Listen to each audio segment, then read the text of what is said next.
कभी कभी हम इंसान की इतनी सराहना कर देते हैं, उनको इतनी इज्जत दे देते हैं, उनको इतना ऊपर चढ़ा देते हैं कि वो इंसान भूल जाता है कि वो इंसान है। वो अपने आप को भगवान समझने लगता है। एंड यूट्यूब के गेम में जब जब कोई इंसान अपने आप को भगवान समझने लगता है तो हमारी जिम्मेदारी है कि हम उस इंसान को, उसको देखने वालों को ये याद दिलाए कि ये डिल्यूजन कितना खतरनाक हो सकता है। Welcome to part 3 of the youtuber god complex. I never thought कि मुझे इस वीडियो को कभी पार्ट 3 बनाना पड़ेगा, but welcome and let's talk about Sandeep Maheshwari.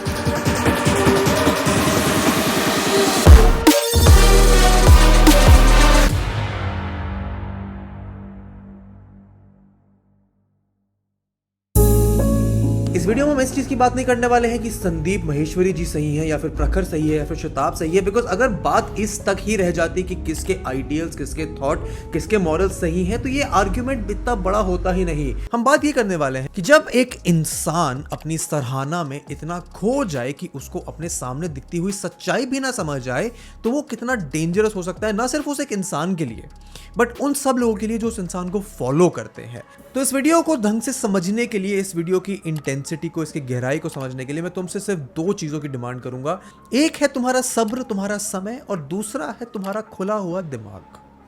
तो इस वीडियो को हमने बहुत सारे पार्ट्स में डिवाइड किया हुआ है, सारे पार्ट्स तुम्हें नीचे डिस्क्रिप्शन में मिल जाएंगे। पर बहुत ज़रूरी है ये समझना कि ये वीडियो का पर्पस क्या है, क्योंकि ये सवाल बहुत ही आसान होगा पूछना कि शायद वेदांत इस वीडियो को इसलिए बना रहा है बिकॉज प्रखर और शताब उसके दोस्त हैं और वो उनको डिफेंड करना चाहता है, या फिर ये वीडियो इसलिए बना रहा है वेदांत क्योंकि कंट्रोवर्सी बढ़िया चल रही है, इस पर व्यूज़ मिल्क करने में कितना मज़ा आएगा। बट मेरा पर्पस यहाँ पे बहुत अलग है, क्योंकि ये इतना इंटरेस्टिंग और इतना ज़रूरी केस स्टडी है कि यहाँ पे हमें सिर्फ ये मज़े लेके कौन सही है कौन गलत से बहुत आगे बढ़ना पड़ेगा। क्योंकि मैंने अपने जीवन के शिद्दत से 2 साल दिए हैं यही चीज की पढ़ाई करने में कि इंटरनेट पे लोगों का व्यवहार हमारे को एज अ सोसाइटी कितना आगे या कितना पीछे लेके जा सकता है। तो तुम्हें ये समझ आ जाना चाहिए कि ये कंट्रोवर्सी, ये इंस्टेंस इतना इंपॉर्टेंट है हम लोगों के लिए समझने के लिए, हमारे बिहेवियर को समझने के लिए, हम कैसे लोगों को क्यों फॉलो कर रहे हैं, उनके विचारों के साथ हम अपने आप को कितना शिद्दत से जोड़ देते हैं कि हम उनकी गलतियों को भी नहीं देख पाते हैं। इस वीडियो में बात होगी साइबर बुलिंग की, इस वीडियो में बात होगी डिल्यूजन की, इस वीडियो में बात होगी गॉड कॉम्प्लेक्स की, इस वीडियो में बात होगी ऑडियंस की, इस वीडियो में बात होगी मेरी, इस वीडियो में बात होगी तुम्हारी। तो ये वीडियो तुम्हारे लिए बहुत जरूरी है अगर तुम इंटरनेट पे अपना थोड़ा सा भी टाइम स्पेंड कर रहे हो। तो इस झगड़े की तह तक जाने के लिए हमें पहले डिसोसिएट करना पड़ेगा अपने आप को उन पर्सनालिटीज से जो इस चीज में इन्वॉल्व्ड है।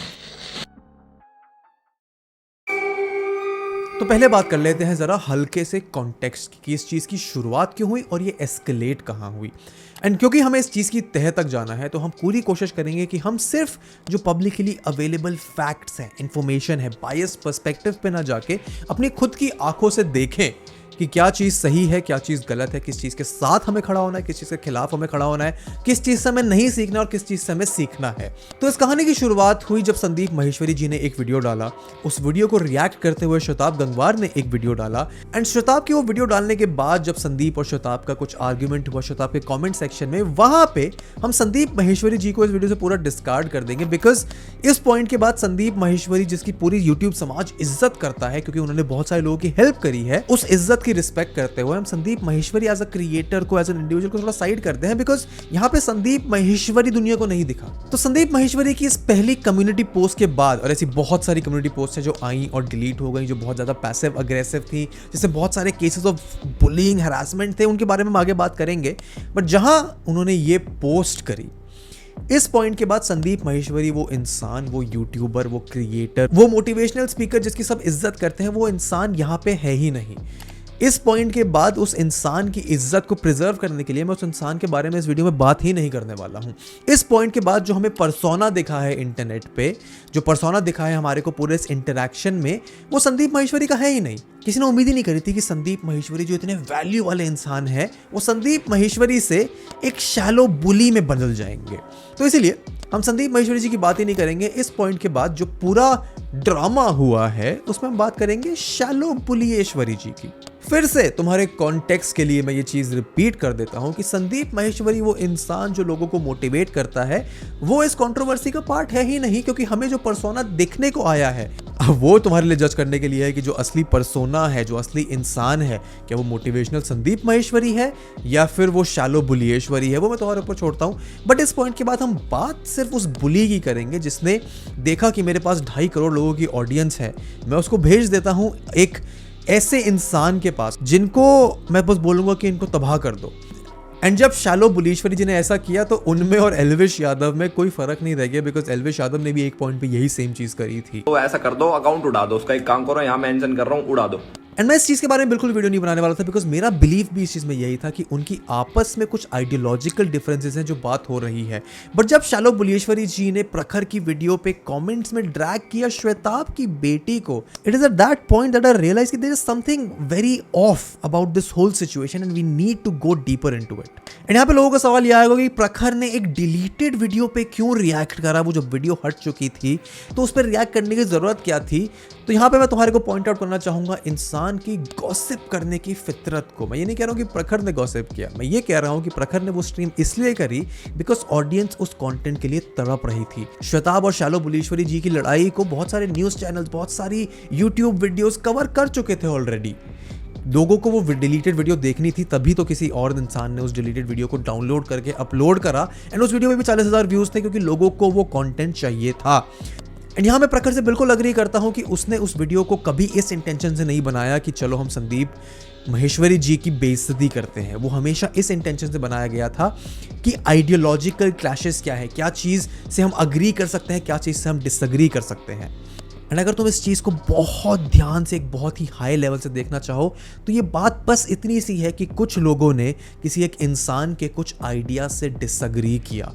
एंड इसीलिए वो इंसान जिससे आज तक किसी ने डिसअग्री नहीं किया था, जिसको आज तक सिर्फ इज्जत, सिर्फ रिस्पेक्ट, सिर्फ अप्रिसिएशन मिला था, उस इंसान से वो बात सही नहीं गई। शैलो बुलीश्वरी जी ने ये नहीं सोचा पोस्ट करने से पहले, बात करने से पहले कि वो 2.5 करोड़ लोगों के सामने एक ऐसे इंसान को जो सिर्फ उनसे डिसअग्री कर रहा है, जो सिर्फ उनके आइडियाज को हल्का सा चैलेंज करने की कोशिश कर रहा है, उसको उन्होंने सुअर बुला दिया। एंड यहां से चीजें थोड़ी और इंटरेस्टिंग होनी शुरू होती हैं, बिकॉज इस पूरे कॉन्सेप्ट में श्वेताब और प्रखर ने शैलो बुलीश्वरी जी को वो इज्जत दी कि आप एक बड़े आदमी हो, आपके चैनल का सब्सक्राइबर बेस बहुत बड़ा है, आपके लोग इतनी सारी इज्जत करते हैं, इसीलिए हम इस चीज के अंदर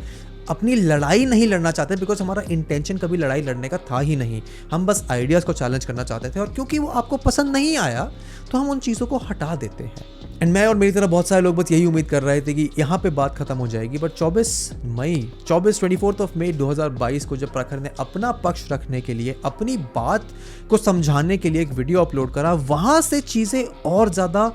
पेचीदा होनी शुरू हो गई। एंड इस वीडियो का पर्पस ये जानना भी नहीं है कि कौन सही है कौन गलत है। इस वीडियो का पर्पस ये जानना है कि जब एक बड़ा इंसान अपने आप को इतना बड़ा समझने लगता है कि वो छोटों की इज्जत, उनकी एग्जिस्टेंस को डिस्कार्ड कर देता है, अपनी पूरी पावर का जोर लगा देता है एक इंसान को दबाने के लिए, तो वो कितना गलत है। यहाँ पे कौन से YouTube चैनल ने क्या वीडियो बनाया, कौन से YouTube चैनल ने क्या रिएक्ट करा, उसकी हम बात ही नहीं करेंगे। हम बात यहाँ पे कर रहे हैं कि इंसान जब अपने आप को भगवान मानने लगता है तो वो किस हद तक अपने आप को गिराने की पोटेंशियल को और बढ़ा देता है। ये बहुत ही इंटरेस्टिंग केस इसलिए है बिकॉज ये पहला ऐसा केस है जहाँ पे मैं ये नोटिस कर रहा हूँ कि जो लोग लड़ रहे हैं, जिन लोगों के बीच में डिस्कशन या फिर डिस्कोर्स या फिर आर्ग्यूमेंट हो रहा है, उन सब की ऑडियंस बस ये चाहती है कि ये लड़ाई बीफ में ना बदले, ये एक एमिएबली इंटेलेक्चुअल डिस्कशन में ये चीज़ सॉर्ट हो जाए। मैं नहीं कह रहा कि इस ऑडियंस में ऐसे लोग नहीं हैं जो सिर्फ माइंडलेसली फॉलो कर रहे हैं। शैलो बुलीश्वरी जी जब पोस्ट डालते हैं तो प्रखर की वीडियो पे जाके ऐसे बहुत सारे कमेंट्स आते हैं जो सिर्फ उसको गाली देने के लिए आए हैं। और जब तुम मेजॉरिटी ऑफ जनता का परसेप्शन सुनोगे, उसको पढ़ोगे, तो तुम्हें रियलाइज होगा कि लोग बस यही चाहते हैं कि ये लड़ाई नीच लड़ाई ना हो, ये लड़ाई आइडियाज की ही रहे। एक डिफेंस फैलेसी जो शायद तुम उठते हुए देखो अब से कुछ समय, वो ये है कि अब तो शैलो बुलीश्वरी जी ने माफी मांग ली है, तो अब क्यों लोग उनके ऊपर आवाज उठा रहे हैं। तो तुम्हारे जहन से जुबान तक ये बात आए उससे पहले जरा इन चीजों का ध्यान रखना कि शैलो बुलीश्वरी जी ने तब तक माफी नहीं मांगी जब तक उनकी जनता उनके ऊपर टर्न नहीं करी। उन्होंने तब तक माफी नहीं मांगी जब तक उनको दिख गया कि पब्लिक परसेप्शन उनके अगेंस्ट चेंज हो रहा है। उन्होंने तब माफी नहीं मांगी जब उन्होंने सामने वाले इंसान को उनके आइडियाज को चैलेंज करने के लिए सुअर बुलाया। उन्होंने सिर्फ तब माफी मांगी जब उनको रियलाइज हुआ कि लोग उनके एक्चुअली अगेंस्ट हैं। एंड इस बात का जवाब कि लोग अब क्यों उनके बारे में बोल रहे हैं जब उन्होंने माफी मांग ली है। अन्याय के खिलाफ आवाज तब तक नहीं उठाई जाती है जब तक अन्याय सहने लायक होता है, पर जब अन्याय के खिलाफ एक बुलंद आवाज उठ जाती है, जो कि प्रखर की वीडियो थी, तो जितने लोग उसके बारे में बोलना चाहते हैं वो ऑब्वियसली तब अपनी आवाज उठाएंगे, बिकॉज उनको कॉन्फिडेंस आ गया कि हाँ ठीक है, जो हम अंदर महसूस कर रहे थे वो एक्चुअली सच है। एंड अब इस इंसान ने प्रूव कर दिया है, तो हम इसके पीछे रैली करते हैं। उस अन्याय को खत्म करने के लिए अब हम इसका सपोर्ट करते हैं। तो तुम्हें सवाल ये नहीं पूछना चाहिए कि लोग अब क्यों आवाज उठा रहे हैं, तुम्हें सवाल ये पूछना चाहिए कि जितने यूट्यूबर्स को, जितने कमेंट्री यूट्यूबर्स को, जितने यूट्यूब कम्युनिटी को जो खुशी खुशी टिकटॉक को और इंस्टाग्राम रील्स को और अपने से उन छोटे यूट्यूबर चैनल्स को जिनको शायद पता नहीं है बेटर दुनिया के बारे में, उनको पंच डाउन करने के लिए हमेशा तैयार रहते हैं, पर एक ऐसी सिचुएशन जहां पे साफ सीधे शब्दों में अन्याय हो रहा है उसके खिलाफ आवाज उठाने में उनको इतनी देर क्यों लगी, सवाल ये करना चाहिए। जब शैलो बुलीश्वरी जी का चैनल ओपनली लोगों को 2.5 करोड़ लोगों को जाके बोलता है कि चलो मास रिपोर्ट करो, तो किसी रोस्ट चैनल ने, किसी कमेंट्री चैनल ने इस चीज़ को एड्रेस करने की कोशिश नहीं करी कि शैलो बुलीश्वरी जी एक्चुअली कितने बड़े बुली हैं, कि वो उन इंसानों को नीचे दबा देना चाहते हैं, उनको हर तरीके से डराना चाहते हैं, उनको लीगल नोटिस थ्रेटन करके कि मैं तुम्हारे को लीगली सिविल केस फाइल करूंगा, पब्लिक केस फाइल करूंगा। जब कुछ नहीं मिलता है तो प्रखर की एक पोस्ट पे जहां पे वो इंडिया को प्राउड कर रहा है, कोलंबिया यूनिवर्सिटी से ग्रेजुएट होकर, उस चीज को वो इक्वेट कर रहे हैं कि उसने इंडिया के फ्लैग को डिमीन करा। तो बुलीश्वरी जी, मेरी बस एक छोटी सी रिक्वेस्ट है, अगर आप इस चीज को फॉलो अप करना चाहते हैं तो मेरी बस एक छोटी सी रिक्वेस्ट है कि 2011 वर्ल्ड कप जीतने के बाद जब धोनी जी और कोहली जी ने भी ऐसे ही फ्लैग पकड़ा था तो केस में जरा उनका भी नाम डाल दीजिएगा। बट बात यहाँ पे ही खत्म नहीं होती, ये चीज़ इंटरेस्टिंग और पेचीदा तब बनती है जब हम नोटिस करते हैं कि शैलो बुलीश्वरी जी एक बहुत ही मज़ेदार पैटर्न फॉलो कर रहे हैं। और जो पैटर्न हमें नोटिस करना चाहिए वो ये नोटिस करना चाहिए कि शैलो बुलीश्वरी जी एक रूटीन में चल रहे हैं। वो कुछ डालते हैं और फिर उसको डिलीट कर देते हैं, वो कुछ और डालते हैं और वो फिर उसको डिलीट करते हैं, वो ट्विटर पे 2 साल बाद एक पोस्ट करते हैं और वो फिर उसको डिलीट कर देते हैं, वो प्रखर की वीडियो पे एक ऐसा कमेंट करते हैं जहाँ पे वो बिना बात के श्वेताब की बेटी को जो 6 महीने की है उसको खींच के ले आते हैं कमेंट में और फिर उसको डिलीट कर देते हैं। वो एक ऐसा कम्युनिटी पोस्ट डालते हैं जिसमें वो कहते हैं कि मैं आके तुम्हारे को गिरा दूंगा, मैं तुम्हारे सामने तुम्हारे को ऐसा एक्सपोज करूंगा कि तुम जीवन भर उसको याद करोगे, आओ हम लड़ाई करते हैं, और वो फिर उसको डिलीट कर देते हैं। और फिर वो अंत में एक ऐसा कम्युनिटी पोस्ट डालते हैं जहाँ पे वो अपने आप को वाइट वॉश करने के लिए, अपनी कम्युनिटी को ये बताने के लिए कि उनकी माँ की आंखों में आंसू आ गए क्योंकि किसी ने उनको गाली दी उस वीडियो के बारे में जिसमें एक गाली का प्रयोग नहीं किया गया है। क्या शैलो बुलीश्वरी जी की इस इमोशनल मैनिपुलेशन को, इस PR टैक्टिक्स को, इस वाइट वॉशिंग को, अगर आप उनका नाम हटा के किसी भी और इंसान का नाम रखो, क्या ये आपको सामने नहीं दिखता है कि यहाँ पे कितना नीच लेवल का गेम खेला जा रहा है अपने आप को ऊपर रखने के लिए और नीचे वाले को और नीचे गिरा देने के लिए। एंड इससे सिर्फ एक ही चीज़ प्रूव होती है कि no matter how smart we think we are, हमारे आसपास जो हम अपने आप को ऊपर चढ़ा देते हैं कहानियां बना के, जो कहानियां लोग हमें सलाह रहे हैं, जो सराहना लोग हमें दे रहे हैं, वो usually get the better out of us and leave us in a very miserable state. इस सारी आर्ग्यूमेंट का प्रूफ इसी चीज़ से हो सकता है कि प्रखर की उस वीडियो पे इतना इंपॉर्टेंस, इतना रिएक्शंस आने ही नहीं चाहिए थे, आता ही नहीं अगर शैलो बुलीश्वरी जी बार बार उस चीज़ की तरफ अपनी ऑडियंस को नहीं भेजते। अब बात करते हैं कि कैसे इसमें संदीप महेश्वरी जी ने अपने पैरों पे इतनी बड़ी कुल्हाड़ी मार ली है, जिस कारण इस वीडियो का टाइटल हो सकता था शायद यही हो कि the downfall of Sandeep Maheshwari शुरू हो गया है। वो ये है कि पब्लिक परसेप्शन कितनी आसानी से चेंज हो जाता है आपकी कुछ हरकतों से। यहाँ पे मैं संदीप महेश्वरी जी को नहीं जानता हूँ, मैं उनकी पब्लिक पर्सोना के बेसिस पे इन चीज़ों पे बात कर सकता हूँ। जो चीज़ें मैंने पढ़ी हैं, जो चीज़ें मैंने देखी हैं, उनके बेसिस पे मैं ये आर्ग्यूमेंट रखना तुम्हारे सामने चाहता हूँ, ये सवाल पूछना चाहता हूँ कि यहाँ पे इंडिया का या फिर इनके अकॉर्डिंग दुनिया का सबसे बड़ा नॉट फॉर प्रॉफिट चैनल लोगों की आवाज़ को दबा रहा है। एंड मुझे ये आर्ग्यूमेंट बिल्कुल भी समझ नहीं आता कि संदीप महेश्वरी महान है क्योंकि वो अपने वीडियोज़ पे पैसे नहीं कमाते हैं। क्योंकि अगर आप ये आर्ग्यूमेंट सोचते हो या फिर आप ये आर्ग्यूमेंट मेक करना चाहते हो कि YouTube वीडियो से इतने व्यूज से पैसे ना कमाना उस इंसान को महान बना देता है, तो आप उस सेम लाइन में बाय एक्सटेंशन ये भी कह रहे हो कि हर वो इंसान जो अपनी वीडियो से पैसे कमा रहा है वो गलत है। तो आप ये कह रहे हो कि क्योंकि संदीप महेश्वरी अपनी वीडियोस पे पैसे नहीं कमा रहे हैं तो वो सदगुरु से, आचार्य प्रशांत से, जॉर्डन पीटरसन से, जो रोगन से, इन सब से बड़े हैं क्योंकि वो अपनी वीडियो से पैसे नहीं कमा रहे हैं। हम लोगों का, हमारे समाज का ऑब्सेशन है इस आइडिया से कि कोई इंसान जिसके पास पाने को कुछ नहीं है वो सिर्फ हमारा भला करना चाहता है। ये सत्य नहीं है। संदीप महेश्वरी जी अपने यूट्यूब से पैसे कमाते नहीं है, इसका मतलब नहीं है कि वो और कहीं से भी पैसे नहीं कमाते हैं। किसी इंसान की महानता का टेस्ट ये नहीं होता है कि वो अपनी यूट्यूब वीडियो से पैसे कमा रहा है नहीं कमा रहा है। किसी इंसान की महानता का टेस्ट इस चीज़ से होता है कि उसके विचार, उसके थॉट, उसकी टीचिंग्स कितनी स्ट्रॉन्ग है। एंड वो तभी हो सकता है जब आप उनके आइडियाज़ को चैलेंज करने की कोशिश करो। पर यहाँ पे जब इंसान इतना बुरा मान जाता है कि वो सामने वाले इंसान को बुली करने लगे, जब उसके आइडियाज़ को चैलेंज किया जाता है, तो हो सकता है कि वो इंसान सिर्फ तभी तक महान है जब तक वो अपने यूट्यूब वीडियो से पैसे ना कमाने की बात पे गुरूर कर रहा हो। साइकोलॉजी में इस चीज़ को हेलो इफेक्ट कहा जाता है, जहाँ पे आप सामने वाले इंसान की पॉजिटिव इंप्रेशन अपने मन में डाल के रखते हो एंड उस चीज़ में आप इतने खो जाते हो कि उस हेलो को टूटते हुए आप देख भी नहीं सकते हो। अब आओ बात करते हैं इस चीज़ के बारे में कि हाइपोथेटिकली ये चीज़ कैसे और अच्छे तरीके से हैंडल हो सकती थी। मेरी नज़र में अगर संदीप माहेश्वरी जी शैलो बुलेश्वरी ना बनते और अपनी इस चीज़ को जाने देते, इग्नोर कर देते, तो उनकी इज्जत पे इतना सा भी फ़र्क नहीं पड़ता। पर सत्य ये है कि उनकी लाइफ में पहली बार जब उनके आइडियाज़ को चैलेंज किया गया, उनकी मीडियोक्रिटी को उनके सामने आईने में दिखाया गया, तो वो चीज़ उनके लिए इतनी नई थी कि वो समझ नहीं पाए उसमें रिएक्ट कैसे करना है। इस चीज़ का ध्यान रखना कि इस इंसिडेंट से पहले Sandeep Maheshwari universally acclaimed creator थे जिन्होंने बहुत सारे लोगों की हेल्प करी भी है एंड कभी उन्होंने लाइफ में अपनी ओपिनियंस को चैलेंज होते हुए इतना नहीं देखा था, तो उन्हें समझ नहीं आया इसको रिएक्ट कैसे करते हैं। जब मैंने अपने कम्युनिटी पोस्ट पे ये डाला कि मैं इस वीडियो को बनाने वाला हूं, तो मेरा रिएक्शन ये नहीं आया कि वेदांत भाई हम आपका पक्ष सुनना चाहते हैं। पब्लिक का परसेप्शन ये आया कि वेदांत भाई इस वीडियो को बनाने के लिए थोड़ा सा डर जाओ, क्योंकि शायद शैलो बुलेश्वरी जी आपको भी साइबर बुली करें, आपको भी लीगल नोटिस भेजें, आपको भी डरा धमका के आपकी आवाज़ को चुप कराने में आए। तो ये सब पढ़ने के बाद मेरे दिमाग में बस एक यही थॉट आया कि एक इंसान जिसकी इतनी इज्जत हुआ करती थी, उन्होंने अपने पैर पे इतनी बड़ी कुल्हाड़ी मारी कि एक मेजॉरिटी जनता का परसेप्शन उनकी तरफ ये हो गया है कि ये इंसान अपने आइडियाज़ को चैलेंज होते हुए देख ही नहीं सकता है। जब इस इंसान के आइडियाज़ को चैलेंज करेगा तो वो उसको दबा देगा। पब्लिक परसेप्शन संदीप माहेश्वरी जी का उन्होंने अपने आप चेंज किया है। इसमें प्रखर की या शताब की कोई गलती नहीं है, वो बस आइडियाज़ को चैलेंज करना चाहते हैं जो वो हमेशा से करते आए हैं और हमेशा से आगे करते रहेंगे। अब इस वीडियो के कंक्लूजन में हम इस चीज़ को भी एड्रेस करना चाहते हैं कि संदीप माहेश्वरी जी ने फाइनली एक अपॉलॉजी भी डाला एंड वो अपॉलॉजी मेरी नज़र में इसलिए नहीं आया क्योंकि उनको अपनी गलती रियलाइज़ हो गई, क्योंकि गलती रियलाइज़ करना तो पहले दिन में ही बहुत आसान था। वो अपॉलॉजी वीडियो इसलिए आया है कि उनको ये रियलाइज़ हो गया कि उनके पक्ष को समझने के लिए, उनके पक्ष में उनके साथ खड़े होने के लिए उनकी जनता भी उनका साथ नहीं देना चाहती है। उनको ये रियलाइज़ हो गया कि लोग उनके साथ नहीं खड़े हैं बिकॉज यहाँ पे वो गलत हैं।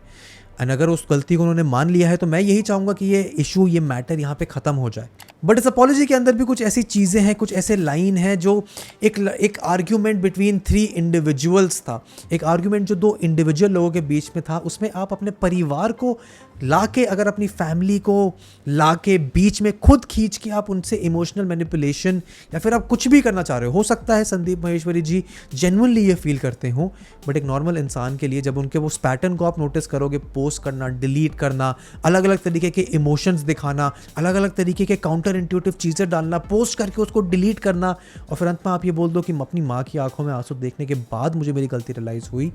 तो मैं उस चीज़ को शायद अच्छे से ना मान पाऊँ। मैं बेनिफिट ऑफ द डाउट देने की कोशिश करना चाहता हूँ संदीप जी को, पर उन्होंने जो ट्रैक रिकॉर्ड बनाया है लोगों को बुली करने वाला, लोगों की आवाज़ को दबाने वाला, उससे मैं ये सिर्फ यही समझ सकता हूँ कि उनको ये रियलाइज़ हो गया कि जनता उनके साथ नहीं खड़ी है। उनको रियलाइज़ हो गया कि यहाँ पे जनता मेरा साथ नहीं देगी, सिर्फ ब्लाइंडली मेरे को फॉलो नहीं करेंगे लोग, क्योंकि यहाँ शायद मैं ज़्यादा गलत हूँ। मेरी फिलॉसफी लाइफ में हमेशा से यही रही है कि फॉरगिव बट नेवर फॉरगेट। तो उसी पर्पस के लिए ये वीडियो बनाना बहुत ज़रूरी था कि आप संदीप माहेश्वरी जी को, प्रखर को, शताब को, या फिर जितने भी लोग इस चीज़ में मज़े ले रहे हैं, इस लड़ाई में जीत किसी की नहीं होती है, इस लड़ाई में सिर्फ संदीप की हार हुई है। एंड अगर तुम्हें इस वीडियो के कंक्लूजन से कुछ सीखना है तो बस ये सीखो कि किसी भी इंसान को भगवान का दर्जा नहीं देना चाहिए। किसी भी इंसान को इतना ऊपर मत चढ़ाओ कि वो अपने आप को भगवान मानने लगे, क्योंकि इंसान ही होता है, इंसानों से गलतियाँ होती हैं, और वही इंसान जीवन में आगे बढ़ पाता है, खुशी खुशी अपने आसपास के लोगों के साथ सहमति से रह पाता है, जब वो जानता है और मानता है अपनी गलतियों को। इंसान को भगवान बनाओगे तो वो इंसान भगवान अपने आप को समझने लगेगा। किसी को फॉलो करने के लिए इतना भी पागल मत हो जाओ कि तुम उसको अपने लिए भी भगवान बना लो, बिकॉज जब वो भगवान गलती करेगा, बिकॉज वो भगवान नहीं है, वो इंसान है, तो तुम अपने आप को क्वेश्चन करते हुए रह जाओगे कि मैं ये क्या कर रहा था। आई थिंक हमें इससे ये भी सीखना चाहिए कि अगर तुम्हारे सामने इंसान कुछ अन्याय कर रहा हो, अनजस्टिस कर रहा हो, तो तुम्हें उस चीज़ के लिए खड़ा होना चाहिए। देयर इज़ नो डाउट कि तुम्हें अपने बुलीज के सामने खड़ा होना चाहिए, उनको दिखाना चाहिए कि शायद वो गलत हैं। और इस पूरी कंट्रोवर्सी में जो बीच में मज़े लेने के लिए आए थे, जो थोड़ा मिल्क करने के लिए आए थे, उनसे मेरा बस इतना ही कहना है कि मुझे इनसे अच्छी उम्मीद भी नहीं थी तुम लोगों से। सिर्फ क्रिएटर्स की बात नहीं कर रहा हूँ मैं, ऑडियंस की बात कर रहा हूँ, बिकॉज जब आपका काम सिर्फ और लोगों की बातों को बढ़ा चढ़ा के बोलने में, बिना दोनों तरफ का पक्ष सुने चीज़ें रखने में हो, तब आपसे और उम्मीद भी क्या करी जा सकती है। क्योंकि इससे आगे जब ये बात खींचेगी ना, तो इसमें हमारे लिए जानने समझने के लिए कुछ नहीं रह जाएगा। ये बस फिर इस चीज़ को ज़बरदस्ती खींचना हो जाएगा। बस सीख बस यहाँ पर यही है कि इंसान को इंसान की तरह ट्रीट करना चाहिए, चाहे उनके पीछे 2 करोड़ लोग हों, 200 करोड़ लोग हों, या 2 लोग हों, इंसान ही रहता होता है, इंसान की फितरत अपने आप को सबसे ऊपर दिखाने की हमेशा नेचुरल टेंडेंसी होती है, बट उससे बियॉन्ड अपने आप को रखना एक एक्चुअल परख है एक अच्छे इंसान की और एक सच्चे इंसान की।